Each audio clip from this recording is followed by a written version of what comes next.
Hi, I'm Suneera Madhani, and I'm a mom of two, a daughter of an immigrant, and an unlikely entrepreneur who went from scaling an idea to a $1 billion business. Yes, a $1 billion business. Along the way, I learned that less than 2% of female founders ever hit 1 million in revenue, and I became obsessed on a mission to change that. I believe that there is so much gatekeeping in business knowledge, and that we as female entrepreneurs should be learning from other female founders and leaders who have broken the statistics. Since I never went to CEO school, I've had to learn it all the hard way, but you shouldn't have to, because we believe that you deserve to have it all. And honestly, nothing bad happens when women make more money. Grab a seat because class is officially in session. Welcome to CEO School.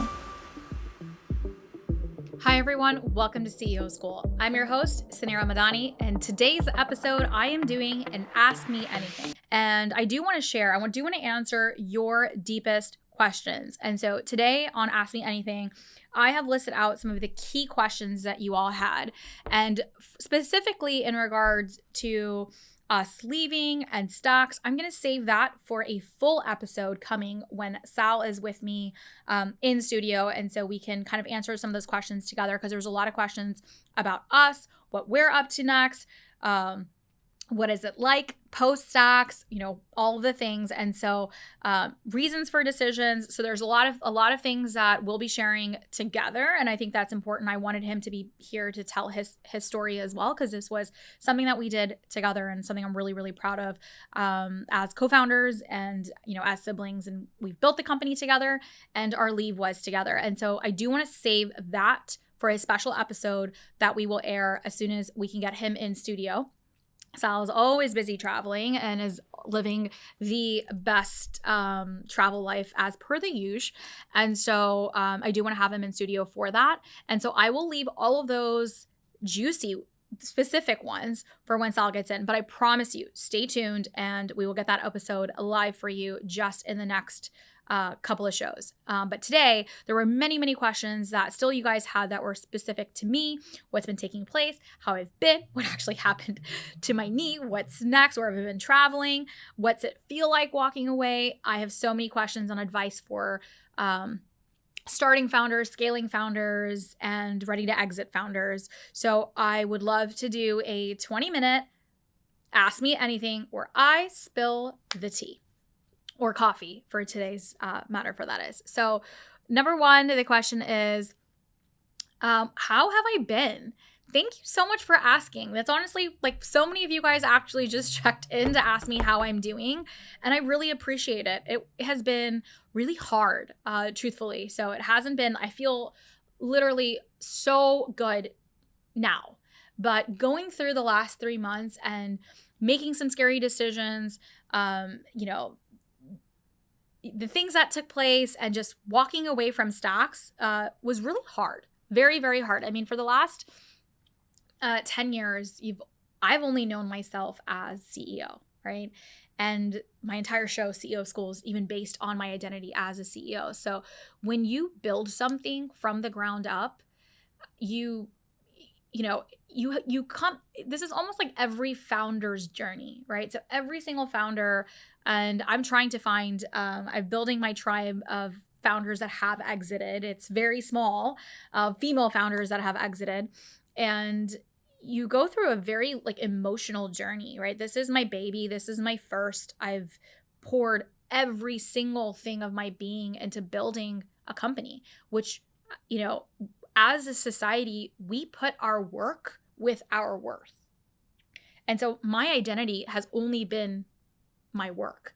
And for me, uncoupling that and removing that from my identity as Suneera Madhani was really difficult. And it wasn't just about at the end of the day, I think I was making it about Stax, but it was actually truly about me. It wasn't about Stax. Stax is ready, right? I've built a company from the ground up and I've put in the most incredible teams, right? This company it's going to live on. And that's what you want from when it literally goes back to when you have a baby, right? And you this baby grows up and it doesn't need you anymore. And then it goes off to college, and then you have to just hope and pray that you've raised this child right, with the right values and the right lessons and with the right integrity and the things that you as a family stand for this human to be self-independent and to carry on that legacy, carry on your legacy. So it's really similar feelings of like watching your child grow up and like being ready to let your child like go off into the world. And so I'm sure Sal and I will discuss some of those feelings mutually together. But going back to this question of how I've been up and down. It has been an emotional roller coaster. I've been really, really sad. Although I was excited about the decision. It's still not easy, right? And you have so much FOMO because you're like, oh my God, what's going to happen without me? What is everybody doing without me? How is the party going to go on without me? But the show goes on, and you have to trust that, and you have to trust the people that you've put in place. And that's the process that I'm in right now. And I've been okay. And I've had days that I'm so excited and I'm so grateful for having the time back. And then there's days that I really just miss like walking into my office and seeing my people. And so it's not that those days won't come back, but that's the part that I struggle with most, is just missing the hustle and bustle. And you kind of get used to that level of productivity as well. And so I'm a recovering workaholic is now my new identity, is I'm trying to figure out how to actually relax. I've never had an opportunity that I've not been in the office for like 50 hours a week physically in an office. And that part of it, I cut cold turkey only to really allow myself to say, like, I needed to have a clean break. And that has been probably the hardest for me. But emotionally, I've been okay. And I have found ways to like start letting go. And it's just a process. And I think this is going to be a process, like literally probably over the next like year, maybe a little longer, for me to fully like let go. I don't think I'll ever fully let it go. It's still the company that I founded. I'm still a super large shareholder in the company, and I want to see this thing succeed, and I'm always going to be there for it. So those things won't change. But I think from a day-to-day aspect as CEO, it's hard to let go. But I'm conscious of the choices I'm making to let it go. So truthfully, I've been okay. And everyone wants to know what happened to my knee. I don't know where the crutches are, but they're on the sofa now. I tore my ACL. So what took place is I decided when I was on the social media break, we had a ski trip, and it was kind of, the timing was kind of perfect to like just get away, go to the mountains. And I went on this trip, and on day one I just had a bad ski day. I'm not a horrible skier. It's not something I grew up doing. I mean, like, I'm an immigrant kid. Like, we don't go to the slopes, and honestly there's a huge lack of diversity at many of the mountains that we ski at. There's like barely any people of color when I go skiing. And that's probably for another topic, but went skiing and had a awful first day. Like, the conditions were kind of okay, and I was really pushing myself. I was trying to keep up with like the guys as per the usual. And I went down a blue. It wasn't even that crazy. It was like the last run of the day. And I lost control, and I went too fast. And that's how my mind works as well. And I also think that I wasn't fully mentally there. Like, these are some things that I look back and I didn't give myself like the full amount of rest and the full amount of mental stuff. I'm like literally at it and like competing, because I thrive in that, and I obviously crave that. And so I was with my friend Zane and Sal and Faisal, and I was racing the boys down the mountain. And so I went a little too fast. I tumbled forward. And I kid you not, it could have been so much worse, because I fell forward and my skis didn't like unlatch off of my brace, and they didn't break off. And so I tumbled forward down the mountain, and my skis didn't come off. And so you could see that picture. So I was that girl that you see on the ski lift and you're like, oh shit, that's gotta hurt. That was me. And then I was ski patrolled down in one of those like snowmobile things, and was sent home the next day. And I tore my ACL, my MCL, and my meniscus. So like the trifecta, because when I do things 100%. So I tore it all. And I just had ACL surgery. And so I've honestly been put in a timeout, like a physical timeout. So what's been crazy is that I've been in like a mental timeout, right? So I'm trying to like let go, relearn, and like create a new me. And then I've been in a physical timeout too. So my mom says that God put me in a timeout because I wasn't willing to give myself rest when I needed it. And so now I'm physically stuck. So for the last month, I've not been able to walk, and it's been really hard, like that part of it, because I'm such a go person, and I was in such a good routine with like my workouts and just everything, and I wish I had this time right now to like fully devote into like my health. I wasn't able to, but I do think that everything happens for a reason, truthfully. And so I honestly think that the universe literally did put me in a timeout to say, Suneera, you just really need to be with yourself. And so that's what took place. So for the last 2.5 months, I've literally been with myself because I've been mentally like trying to recalibrate. I'm physically trying to recalibrate. And that's what took place. So that's what happened to my knee. I'm going to be okay though. I have probably another week left until I am on crutches, and one more week left on crutches. And then I'm just doing all the physical therapy and all the things. And what's so cool, I kid you not, I'm learning so much about the human body. We recover like with rest. I'm going to like say that again. Your body actually recovers. Like there are physical things that took place and my whole knee is torn, and they put in some new ligaments from another human's body. By the way, I have a dead person inside of me, which is another thing to wrap your head around. Science is amazing. Technology is amazing. And your body is freaking amazing. And it heals with rest. So the way that I can heal and walk again is by putting my leg in a timeout, that it just needs to sit and it needs to rest. Like who would have thought? And I think this applies, like all these little micro lessons, like this applies to every single thing in our life, is that you just need the rest. If you want to go again, and if I want to run again, I have to take the time and listen to my body, and I have to rest, and there's no other way around it. And when you give it the rest, it heals. Like how miraculous is that? So that's what's been happening. So what did I do was a question. So what have I been doing the last 3 months that I've been off social? Well, I haven't been working out. I will tell you though, I have had an incredible new routine in my day-to-day. I have been really focused on CEO school. I've been focused on chapter 2. I've been writing. I've been, so I'm still in a work cadence because I didn't want to like lose my I just needed some routine. Otherwise, it'll feel like COVID again if I didn't have some routine. So I have had a really beautiful home routine. So I've been at home.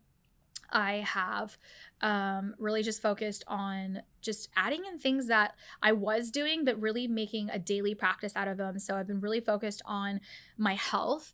I've been learning a lot about biohacking, which if you're interested, like DM me, be like, Sarah, I want to learn about biohacking and like what the hell is biohacking? And what you're doing to live longer. And so I've been focused on internal health and learning about my body and eating super, super healthy. So I've been cooking all my meals. I haven't been like eating crap lunches or like work dinners anymore. So I would say like the number one thing, what's been crazy, when I tore my leg, I was so afraid of like gaining weight while I was not in movement, right? Because I can't actually move at all in my body. And so I'm like, how am I gonna, I'm definitely gonna gain weight. And I was doing research, and it was like the average ACL tear gains 16 pounds. And I was like, okay, I can't work out. So I have to make sure that I'm eating really clean. But little did I know, and I actually didn't change up my diet. I just didn't have stress.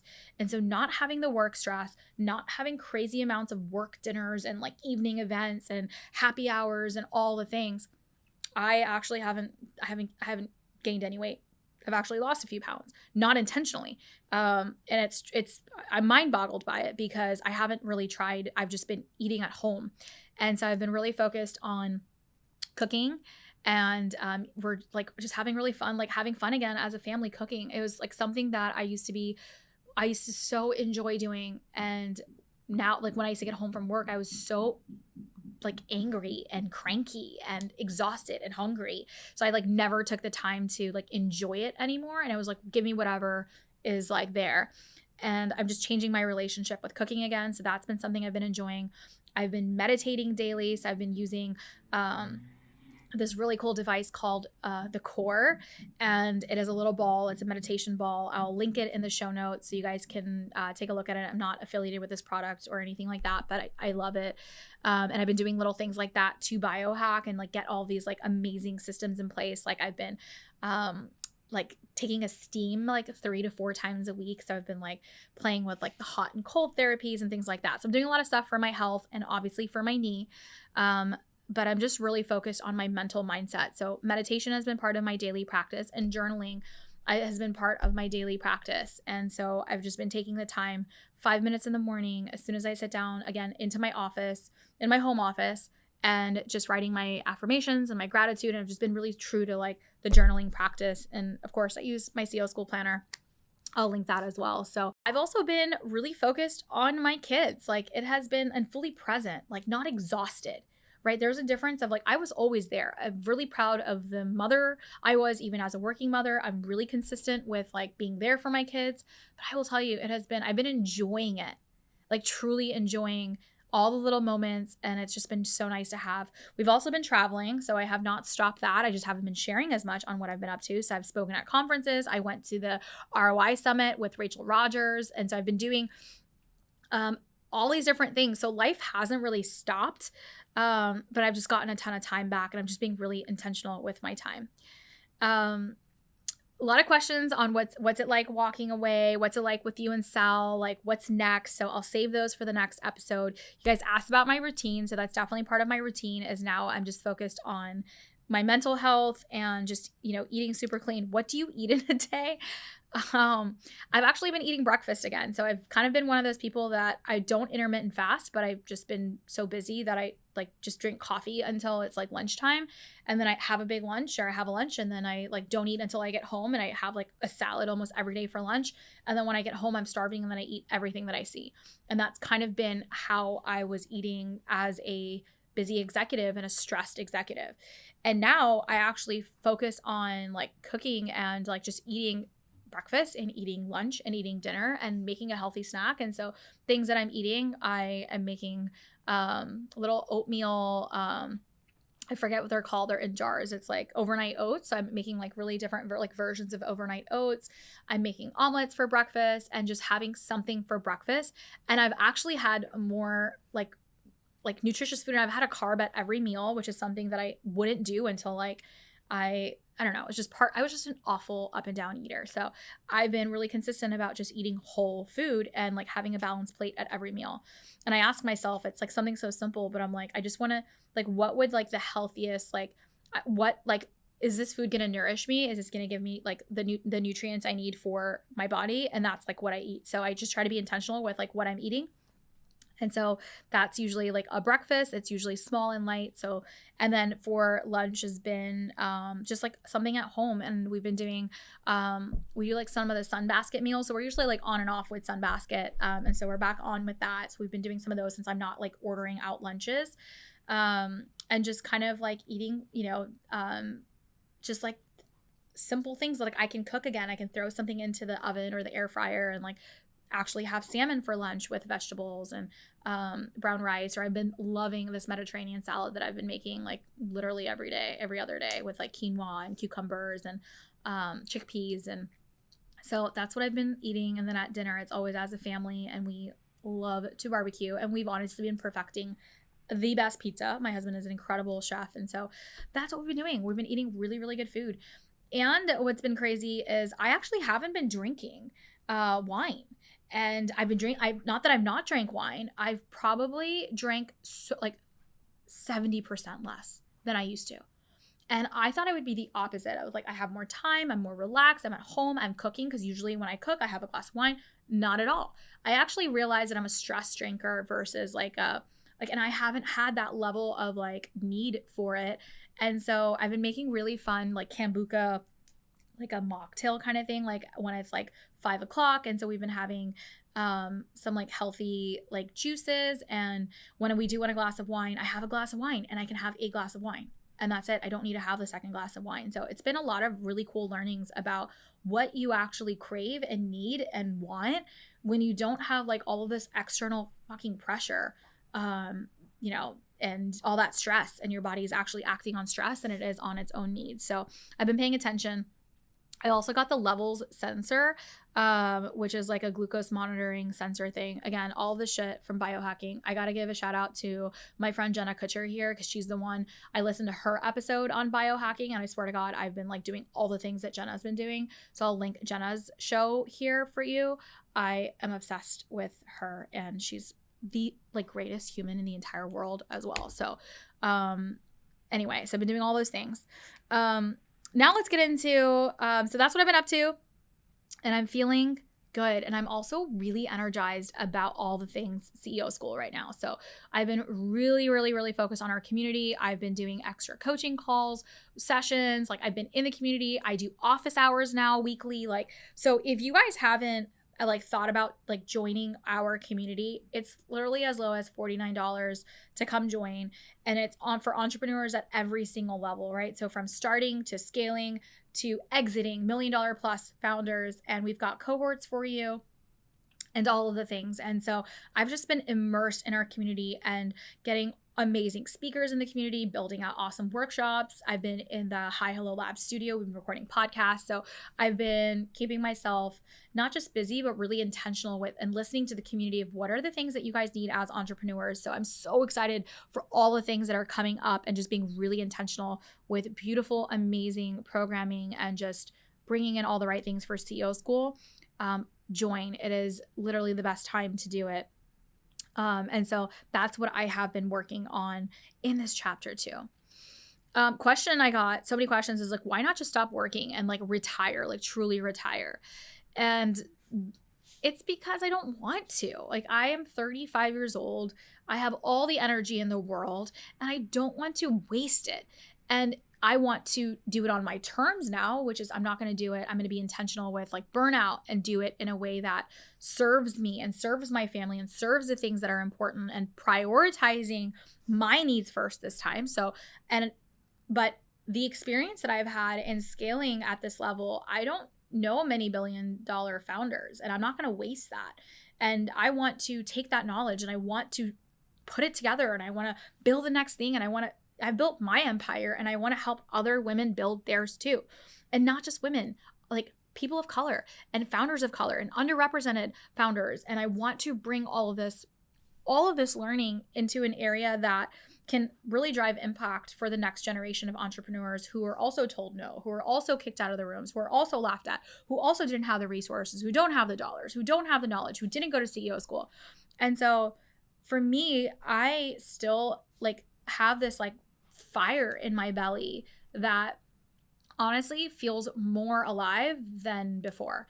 And so I can't stop. And so I want to be more intentional. And I think I'm going to go a lot faster with all of the experience that I now have. But I think that this is just the beginning. And I think I realized that. I think I realized that last year when, my why wasn't really burning me. And I'm a builder. I'm not like I'm a founder. And so I build things and I built it all the way up to 100 million in revenue. And I wasn't excited about taking it from 100 to 200 million, right? Like, could I do it? Absolutely. But is that what it's going to get me out of bed at night? No, it wasn't. And so I think it's recalibrating and like bringing that fire back into what my passion is. And so I could retire 100%. Absolutely. I'm not doing it for the financial aspect of it. I want to do it because I want to have a bigger legacy than what I've done with Stax. And I want to do it to like really leave a mark in this world and to change the statistics. Like I see the statistics and I actually fundamentally believe in my heart that I can change the world. And it sounds crazy, but I know I can do it. And that's what I want to do. I want to change the world. And so that's what I'm up to. So what's your biggest goal now? And I would say that is my biggest goal. It's to change the statistics. I would say that is my biggest goal now, is to change those statistics. It's to level the playing field for women in business, for underrepresented founders, and to create a world where diversity is truly not only embraced, but it is equitable, right? To create a world where it is equitable and that it doesn't matter where you come from, what the color of your skin is, what your background is, what school you went to, how much money you have in your bank account, but we have those equal opportunities to go create whatever it is that we want to create on our own terms. And the world is not set up that way.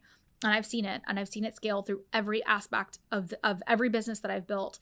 And I do believe in a better world. And so that's my biggest goal, is to actually change those statistics and to have an impact on it.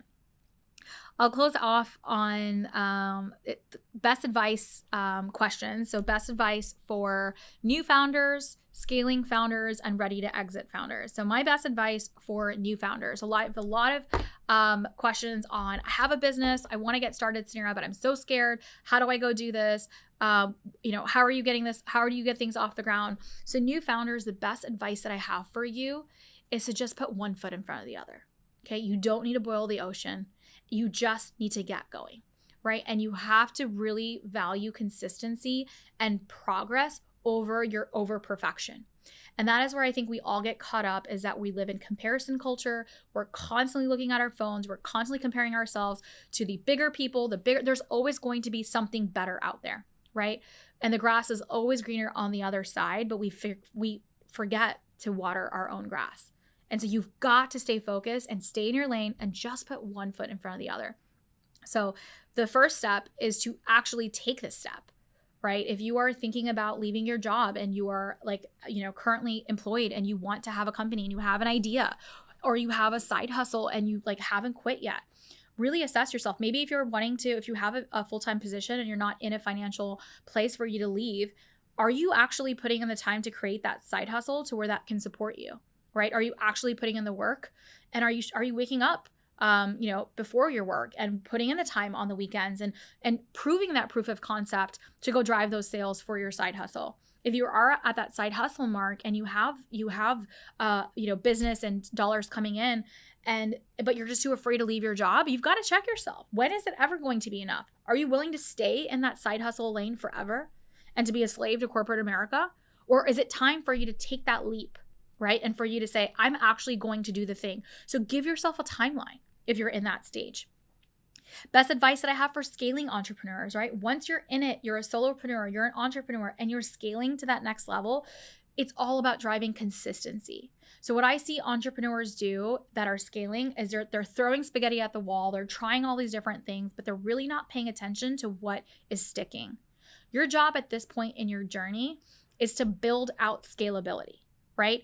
If you're doing everything and you're a solopreneur, that's not scaling, right? How can you actually create systems and efficiencies and build a team around you that can help you scale to the next level, right? Once you have a team in place, or even if you don't have a team in place, how are you scaling from a marketing standpoint? How are you scaling from a revenue standpoint? So for this next level of entrepreneur, it's all about consistency. It's all about scaling. It's all about process. And that is where the true fundamentals of CEO school really do exist, on the 6 pillars and scaling those 6 pillars. How are you scaling product? How are you scaling people? How are you scaling process? And so my best advice is, honestly, focus on scale. And then what is your best advice for ready to exit founders? Suneera, you've done so many things. You've exited. I have so many messages from entrepreneurs that are past that 6-figure point and they've built a business, but they don't know how to exit it or what's next. I think when you think about the exit, it's important for founders and entrepreneurs to really think about the exit in mind on day one, right? And as you're building, what is that exit plan, right? I wish I would have thought about an exit plan sooner when I built, and I wasn't stuck 10 years later trying to exit my business and I still haven't exited my business, right?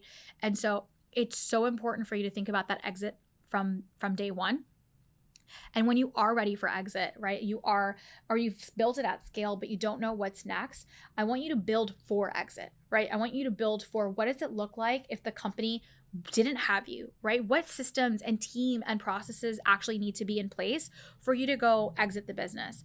I want you to look at other companies in your space, right? And take a look at, how are other companies in your space? Are they exiting? Are they always going to be a lifestyle brand? Do they sell to other companies? What is the opportunity? Do you have opportunity to bring on investors at this standpoint? Every business should have an exit strategy, or a strategy to live beyond you. And so if you're stuck in the business, and it's time for you to work on the business. And that's my advice for ready to exit, or for that post 6 figures, post that $1 million mark business, to say, what's next beyond me? And how can I implement systems and processes to ensure that the business can be acquired or exited, or it could produce a profit and pay distributions even without me? And so those are the things, and those are the advice that I have for entrepreneurs at those stages. And questions on Suneera, how do I get in front of you? How do I get coaching from you? How do I become part of your world and learn all of these things? I appreciate all of you that are always tuning in every week to CEO School. This is where we bring as much knowledge as we can, but can only go so far. And so I want to invite you always into our community. I'm going to be talking about it a lot more. I wasn't able to fully, it's not where all my time was when I was CEO of Stax. And so now I'm able to freely bring all of you on board all the time. And so we are not going to have these open and closed moments where you can come in and come out of. I want CEO School to be accessible at every stage of entrepreneurship. So come join, right? Come join us today. Join us. We have literally a community of entrepreneurs just like you at every stage. And we have a 7-step proven method to get you beyond that 7 figures. And you're going to come in and you're going to join a cohort and you're going to be surrounded by entrepreneurs just like you. And you're going to be given worksheets and modules and courses every month and experts that come in, and you can come in and take as little as you want and as much as you want every single month. But it is the next level entrepreneurial community at every single stage. And I'm there to support you. And that's exactly how you get in front of me. I do open Q&A. And we do hot seats, we do all the things, and we all get together, and it's a digital community. And we're going to get together in person as well this year, because last year I didn't get to do the conference, and this year, this September, stay tuned for the CEO School conference. It will be in Orlando, Florida. I cannot wait to bring this back and to actually execute upon it and to bring all of you in the room with me live. And so I want you to be there. I'm going to link the wait list onto the show notes so that you could be the first to know when it happens. And we're going to give literally a 50% off coupon for those people that have been following along on our podcast that are going to be the first to get access to the live event as well. So come join. I'll put in everything for you guys in our show notes. I really appreciate you guys checking in on me. And I hope this Ask Me Anything was helpful into what's been happening in the last 3 months. I'm going to bring Sal on board to kind of talk about what's it like and what's next with us and what we're working on. And I'd love to do some juicy AMAs with you. You guys never asked me anything juicy or fun besides like what I'm eating and what my morning routines are. So I'm going to post back up an AMA, but this time I want you to ask me some things that you just want to know about me. I'd love to share different things about me. I forgot to mention I got a dog. Let's end on Habibi is his name. He is a Irish cream retriever. Maybe we can show a picture of him on the screen. He is the most adorable pup ever. And he is the love of our life. We got him for Anna's 4th birthday. It was just like we've been promising the kids we're ready for a puppy. I think we've been debating the baby number 3 for way too long. And I was like, let's just get a dog. And that's what happened. And he's so cute. And it's literally like having a newborn. So I've been getting all the puppy love. And that's what we've been up to as a family, is just spending quality family time, traveling, and creating new work routines. And so I hope you guys enjoyed today's episode. Screenshot it. Send me your questions. I'll be in DMs. I'll be answering questions down below. If you're watching this on YouTube, if you don't know, we have a YouTube channel and you can watch the episodes live as well. I love watching the videos live and putting our podcast episodes live of other people I love following along and putting the playback speed up. And so I love to do that. So come join across our channels and come join. If you're an entrepreneur, you don't need a fancy webinar. You don't need a wait list. You don't need the things. I'm tired of that cycle of what we used to run because I didn't have the time to do it. Just come join me inside of CEO School. It's going to be the best decision that you have made for your business. And so I can't wait to see you inside, and I'll see you next week at CEO School. Thank you for tuning into today's show. If you loved it, leave us a review. We are so proud to bring you authentic conversations, game changer expert guests, and valuable content on and offline. The best compliment you can give us is by screenshotting today's show and tagging us on Instagram at CEO School and at Suneera Madhani. We are obsessed with swag, so don't be surprised if we want to send you some. Thanks for tuning into class today, and remember, nothing bad happens when women make more money.